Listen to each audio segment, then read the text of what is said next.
राधे राधे दोस्तों, कैसे हैं आप सब। दोस्तों, हमारे YouTube चैनल पर आपका स्वागत है। हमारे इस चैनल को सब्सक्राइब कीजिएगा और हमारे वीडियो को लाइक, शेयर और कमेंट जरूर कीजिएगा। दोस्तों, आज के इस वीडियो में हम बात करने जा रहे हैं कि इन महिलाओं को भूल कर भी तुलसी जी के पास नहीं जाना चाहिए, या फिर इन महिलाओं को भूल कर भी कभी भी तुलसी जी की पूजा नहीं करनी चाहिए। इसी के बारे में हम आज आपको बताने जा रहे हैं। दोस्तों, आइए जानते हैं। पौराणिक मान्यता है कि घर में तुलसी का पौधा लगाने से देवी देवताओं की विशेष कृपा बनी रहती है। घर में सकारात्मक ऊर्जा आती है और इसके साथ ही आर्थिक तौर पर भी लाभ मिलता है। इन सभी शुभताओं के बावजूद तुलसी के पौधे को लेकर दोस्तों हमारे धर्म ग्रंथों में कुछ नियम बताए गए हैं, जिनका हम पालन करेंगे तो हम पर तुलसी माता की कृपा बनी रहती है। जी हाँ दोस्तों, पुराणों में भी लिखा है कि तुलसी पूजा रोज की जानी चाहिए। रोज तुलसी के पौधे को जल देने से व्यक्ति को लाभ प्राप्त होता है। वहीं शाम के समय तुलसी के पौधे के समीप दीपक लगाया जाता है। प्रतिदिन तुलसी के पौधे की आराधना से माँ तुलसी जी की कृपा बरसती है और तुलसी माता की पूजन से महालक्ष्मी जी प्रसन्न होती हैं। घर में तुलसी के पौधे की रोज पूजन से घर के वास्तु दोषों और नकारात्मक ऊर्जा भी खत्म होने लगती है। परिवार की आर्थिक स्थिति में भी काफ़ी सुधार आ जाता है और घर में व्याप्त नकारात्मक ऊर्जा भी खत्म हो जाती है। आपके घर में तुलसी का पौधा कभी भी सूखना नहीं चाहिए। अगर आप घर से बाहर जा रहे हैं तो ऐसी व्यवस्था की जानी चाहिए कि तुलसी के पौधे को समय समय पर पानी मिलता रहे। अगर तुलसी का पौधा अगर आपके घर में सूखता या फिर मुरझा जाता है तो आप और आपके परिवार को कई प्रकार की समस्याओं का सामना करना पड़ सकता है। ऐसी समस्याओं से बचने के लिए तुलसी माता के पौधे का विशेष ध्यान आपको रखना चाहिए। तुलसी माता के पौधे का विशेष ध्यान रखें, आपकी तरक्की पर कभी भी कोई असर नहीं होगा। तुलसी माता आपके घर में स्वस्थ रहेगी तो आपका परिवार भी स्वस्थ और खुशहाल बना रहेगा। और दोस्तों, धार्मिक कार्यों में पूजी जाने वाली तुलसी एक बहुत ही फायदेमंद औषधि है। आदिकाल से ही तुलसी का प्रयोग बहुत सी आयुर्वेदिक दवाइयों में किया जाता है। अपने धार्मिक महत्व के कारण तुलसी का पौधा हर हिंदू परिवार में रखा जाता है। इसके पीछे एक कहावत भी दोस्तों कही गई है कि जिस घर में तुलसी का पौधा होता है वह पूजनीय स्थान होता है। वहाँ पर कोई बीमारी या फिर मृत्यु के देवता भी नहीं आ सकते हैं। जी हाँ दोस्तों, तुलसी जी को माता लक्ष्मी जी का भी रूप बताया गया है। जी हाँ दोस्तों, ये कहा गया है कि शास्त्रों में भी स्पष्ट बताया गया है कि तुलसी वो माता लक्ष्मी जी का ही एक रूप बताया गया है। जी हाँ दोस्तों, कहा जाता है जिस घर में तुलसी जी का पौधा होता है उस घर में कभी किसी प्रकार की कोई नकारात्मकता नहीं होती है। जी हाँ दोस्तों, तुलसी एक बहुत ही शुभ और पवित्र पौधा होता है। जिस घर में तुलसी जी का पौधा होता है वहाँ कभी किसी प्रकार के धन अन्न की कोई कमी नहीं रहती है। हिंदू धर्म में तुलसी सर्वश्रेष्ठ और पूजनीय शास्त्रों में भी उसका उल्लेख मिलता है। जिस घर में तुलसी का पौधा नहीं होता है तो वहाँ पर नकारात्मकता वास करती है। आपको बता दें कि तुलसी न केवल धार्मिक रूप से महत्वपूर्ण है बल्कि वैज्ञानिक रूप से भी बहुत ही गुणकारी मानी जाती है। तुलसी में अनेकों औषधीय गुण पाए जाते हैं। तुलसी कई प्रकार की होती हैं, जैसे रामा तुलसी, श्यामा तुलसी, वाना तुलसी, कपूर तुलसी। ये सभी तुलसी जी के प्रकार होते हैं। लेकिन घरों में मुख्य रूप से रामा और श्यामा तुलसी पाई जाती है। अन्य तुलसियाँ को घर में रखना शास्त्रों के अनुसार उचित नहीं माना जाता है। शास्त्रों के अनुसार दोस्तों कुछ महिलाओं को तुलसी जी की पूजा नहीं करनी चाहिए। शास्त्रों में कुछ ऐसी महिलाएं बताई गई हैं जिन्हें तुलसी जी के आसपास भी नहीं भटकना चाहिए, वरना भयंकर पाप लगता है। तो आइए दोस्तों जानते हैं कि तुलसी जी की पूजा किन महिलाओं को भूल कर भी नहीं करनी चाहिए। तो दोस्तों, हिंदू धर्म में तुलसी सर्वश्रेष्ठ और पूजनीय है।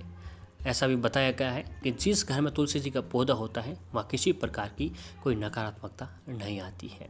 तो दोस्तों, आइए जानते हैं कि किन महिलाओं को भूल कर भी तुलसी जी की पूजा आराधना नहीं करना चाहिए। तो इसमें दोस्तों सबसे पहली जो महिला के बारे में बात करते हैं तो वह दोस्तों वो मासिक धर्म के दौरान कभी महिलाओं को तुलसी जी का पूजन नहीं करना चाहिए। जी हाँ दोस्तों, मासिक धर्म के दौरान आपको भूल कर भी तुलसी जी की पूजन नहीं करना चाहिए। इस संदर्भ में महाभारत कालीन एक कथा आती है जब युधिष्ठिर द्रौपदी समेत समस्त पांडवों को जुआ में हार गए थे और दुर्योधन ने उस दौरान द्रौपदी को सभा भवन में बुलाया था। तो उसे समय द्रौपदी रजस्वाला स्थित यानी मासिक धर्म के दौरान एक कपड़े में लिपटी अन्य स्त्रियों से अलग रह रही थी। उस समय उसने किसी तरह की पूजा तो दूर अपने किसी बड़े से आशीर्वाद लेने के लिए भी नहीं कही थी। प्राचीन काल में ऐसी स्थिति में महिलाओं को ऐसी स्थिति में सबसे अलग रहना पड़ता था, इसलिए मासिक धर्म के दौरान महिलाओं को तुलसी पूजन नहीं करना चाहिए। ऐसी स्थिति में पूजा करने वाली महिलाओं को पाप भी लगता है। और दोस्तों, सुहागिन महिलाओं के लिए तुलसी पूजा बहुत ही महत्वपूर्ण मानी जाती है।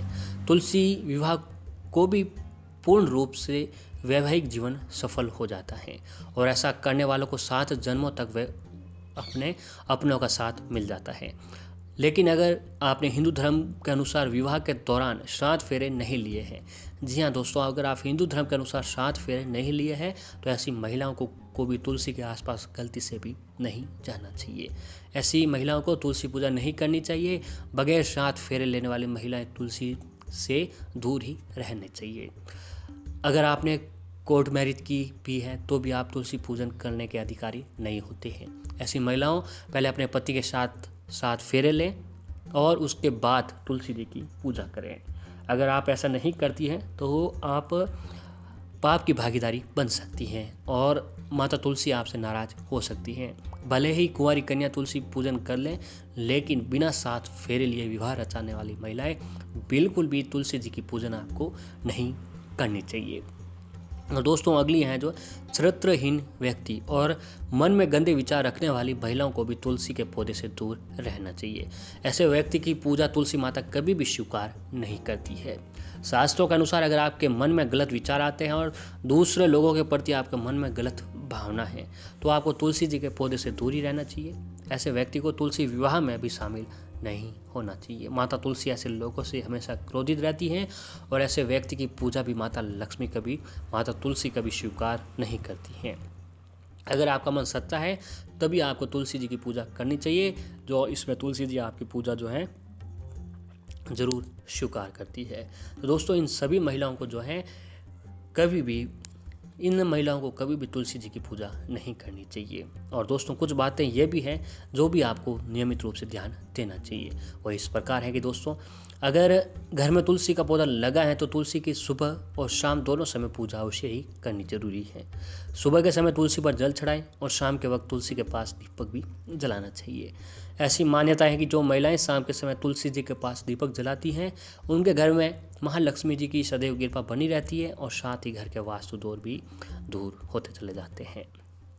और दोस्तों, सही देखभाल ना मिलने के कारण अक्सर तुलसी जी का पौधा सूख या फिर मुरझा जाता है और शास्त्रों के अनुसार तुलसी का पौधा सूखना अच्छा नहीं माना जाता है।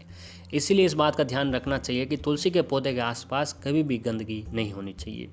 गंदगी होने से यह पौधा सूखने लगता है और तुलसी को दूध से सींचने पर वो हमेशा हरी भरी रहती है। जिस गमले में तुलसी है उस गमले में कोई दूसरा पौधा न लगाएं। इस बात का आपको विशेष रूप से ध्यान रखना चाहिए। और दोस्तों, बहुत ही ज़्यादा जल चढ़ाने से भी आपको बचना चाहिए। दोस्तों, अक्सर आपने देखा होगा कि तुलसी के पौधे पर घर के सभी जो लोग होते हैं वह जल चढ़ाते हैं। ऐसा करने से यानी ज़्यादा पानी देने से तुलसी जी की जो जड़ें होती हैं उनको नुकसान पहुंच जाता है और वह मुरझा जाती है। जी हाँ दोस्तों, तुलसी के पौधे को ज़रूरत से ज़्यादा पानी पसंद नहीं होता है। इसीलिए तुलसी के पौधे को पानी देते समय आप इस बात का ध्यान रखें कि आप पौधे को उतना ही पानी दें जितनी कि उसे ज़रूरत हो। अगर घर के सभी सदस्यों को तुलसी पर जल चढ़ाना है तो आपको थोड़ा थोड़ा करके ही जल चढ़ाना चाहिए। इससे तुलसी जी की जो है अपमान नहीं होता है और तुलसी जी को कुछ नुकसान भी नहीं होता है। और दोस्तों, तुलसी जी के पौधे हमेशा आपको रात को तोड़ने से भी बचना चाहिए। शास्त्रों के अनुसार तुलसी के पत्ते कुछ खास दिनों में नहीं तोड़ने चाहिए। जी हाँ दोस्तों, एकादशी हो गया, रविवार हो गया और सूर्य या फिर चंद्र ग्रहण में आपको तुलसी जी के पत्तों को तोड़ने से बचना चाहिए। रात को कभी भी तुलसी के पत्ते नहीं तोड़ने चाहिए। ऐसा करने पर व्यक्ति को दोष लगा रहता है। और दोस्तों, घर के अंदर तुलसी के पौधे को लगाने से भी आपको बचना चाहिए। जी हाँ दोस्तों, तुलसी के पौधे को कभी भी घर के अंदर नहीं लगाया जाना चाहिए। सिर्फ घर के आंगन में या फिर बगीचे में जो है ये पौधा आपको लगाना चाहिए। इसके पीछे मान्यता है कि भगवान कृष्ण ने तुलसी को वचन दिया था कि उनका स्थान सदैव घर के बाहर नहीं परंतु भगवान के दिल में रहेगा। तो दोस्तों, आपको ये काम अवश्य ही करना चाहिए। और महिलाओं को जो है कई महिलाएं तुलसी को चुनरी उड़ाती हैं और उसे अगले साल तुलसी विवाह पर ही बदलती हैं। लेकिन दोस्तों, अगर आपके घर की तुलसी जी पे जो आपने चुनरी चढ़ाई है वो पुरानी हो गई है तो आपको वह चुनरी बदल देनी चाहिए और नई चुनरी आपको तुलसी जी को उड़ा देनी चाहिए। महिलाएं तुलसी जी की पूजा करते समय बालों को खुला न रखें। अन्य पूजा की तरह तुलसी जी की पूजा के दौरान भी अपने बालों को बांध लें। इस बात को आपको विशेष ध्यान रखना चाहिए। तुलसी के पत्तों को कभी भी दांतों से नहीं चबाना चाहिए। इस बात का भी आपको विशेष ध्यान रखना चाहिए। तो दोस्तों, सभी इन बातों को तुलसी जी से संबंधित इन बातों का आपको ध्यान अवश्य ही रखना चाहिए।